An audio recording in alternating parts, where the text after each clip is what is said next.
नमस्कार, मैं हूं राजेश और आप देख रहे हैं न्याय टीवी। सुप्रीम कोर्ट में ईडब्ल्यूएस को लेकर कई दिनों से चर्चा चल रही है और कोर्ट ने ईडब्ल्यूएस आरक्षण के आदेश को सुरक्षित रख लिया है। क्या है पूरा मामला और कोर्ट के दौरान क्या कुछ सुनवाई हुई, देखिए हमारी ये report.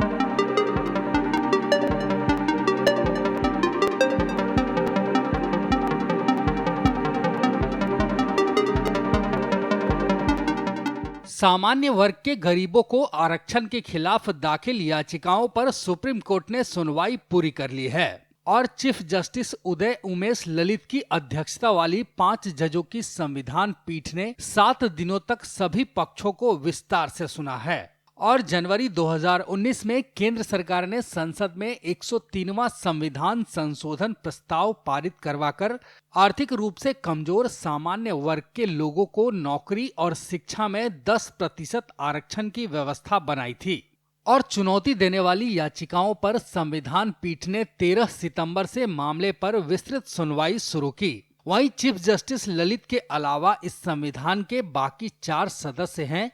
Justice Dinesh Maheshwari, S Ravindra भाट, बेला एम त्रिवेदी और जमशेद बी पार्डीवाला। वहीं 5 अगस्त 2019 को सुप्रीम कोर्ट ने सामान्य वर्ग के गरीबों को 10% आरक्षण के खिलाफ दायर याचिकाओं को संविधान पीठ को सौंपा था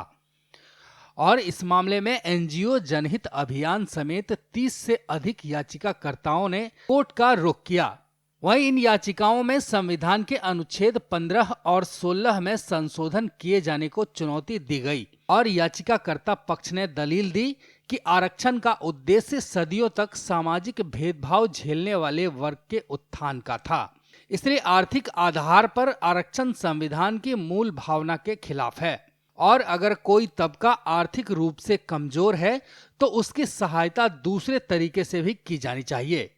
वहीं याचिकाकर्ता पक्ष के लिए पेश वकीलों ने यह भी कहा कि सरकार को अगर गरीबी के आधार पर आरक्षण देना था तो इस 10% आरक्षण में भी SC, ST और OBC के लिए व्यवस्था बनाई जानी चाहिए थी। वकीलों ने यह तर्क भी रखा कि सरकार ने बिना जरूरी आंकड़े जुटाए आरक्षण का कानून बना दिया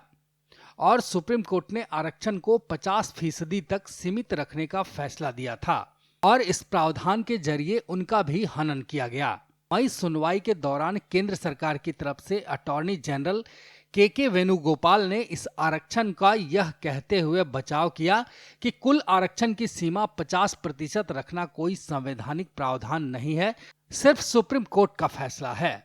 बता दें कि चीफ जस्टिस उदय उमेश ललित का कार्यकाल 8 नवंबर तक ही है और नियमों के मुताबिक किसी मामले की सुनवाई पूरी करने वाले जज रिटायर होने से पहले उसका फैसला देकर जाते हैं। ऐसे में तय है कि 8 नवंबर तक ईडब्ल्यूएस आरक्षण की वैधता पर सुप्रीम कोर्ट का फैसला आ जाएगा। देखिए, ईडब्ल्यूएस के दोनों पक्षकारों के विद्वान अधिवक्ताओं को जो है माननीय सर्वोच्च न्यायालय की संविधान पीठ ने बहुत ही उनको समय निर्धारित करके उनके रिटर्न सबमिशन, उनके रिटर्न आर्गूमेंट को सुनने के बाद तमाम जो उसके पहलू हैं, संवैधानिक पहलू हैं, कमीशन की जो आयोग की रिपोर्टें हैं, स्थिति है, जनगणना है, सेंसस है, रिपोर्टों को सुनने के बाद जो है आज अपना न्याय निर्णय सुरक्षित कर लिया है। अब ये इसकी सुनवाई जब जिस दिन जजमेंट प्रोनाउंस होगा उस दिन अब ये न्याय निर्णय दिया जाएगा।